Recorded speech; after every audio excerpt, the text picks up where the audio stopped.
Ok, donc on va faire le premier exercice sur la fiche numéro 1. Donc j'ai une courbe, donc les courbes sont alpha 1 et alpha 2, et j'ai l'espace, la direction tangente qui est alpha 1' au point S, alpha 2' au point S, et puis après je veux NS qui est le vecteur qui, donc j'ai paramétrisé par l'angle d'arc, ceci est le nom 1, qui est le vecteur qui est une base orthonormée orientée avec T, c'est-à-dire que je prends le vecteur T et je fais une rotation dans le sens trigonométrique depuis sur 2.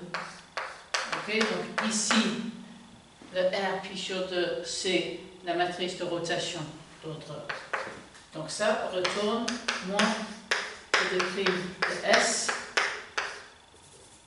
alpha 1 de S. Je ne dis pas de bêtises. Oui. Ok, ensuite, je sais que TS' est égal à un certain kappa S NS.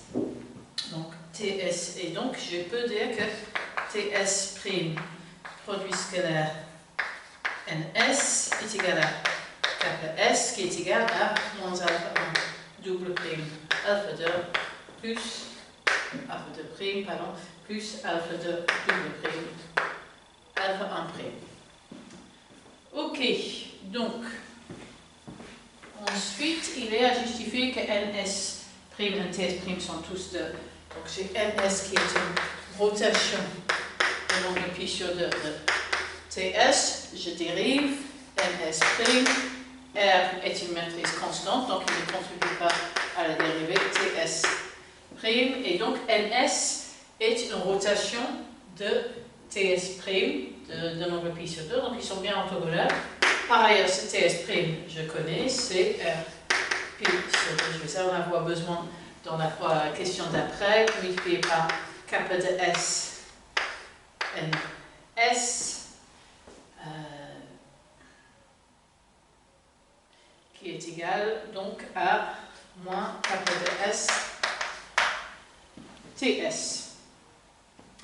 Ensuite, on va prendre alpha qui est de courbe constante.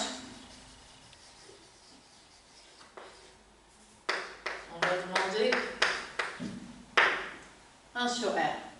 Et là, je vais prendre alpha de S plus R NS, et je dérive, et ceci me donne TS plus R moins kappa S TS, on va écrire comme ça, qui est égal à 0, et donc ce point-là est un point constant que je vais appeler O, et donc je sais que la distance entre O et alpha S est égale à RNS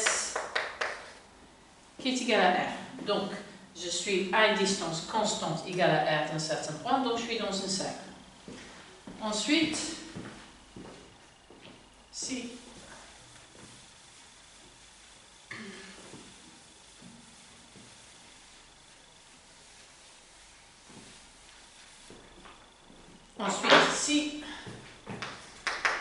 alpha est tel que son image est inclus dans un cercle C centré autour du point R 0 et au point R, et alpha est de vitesse constante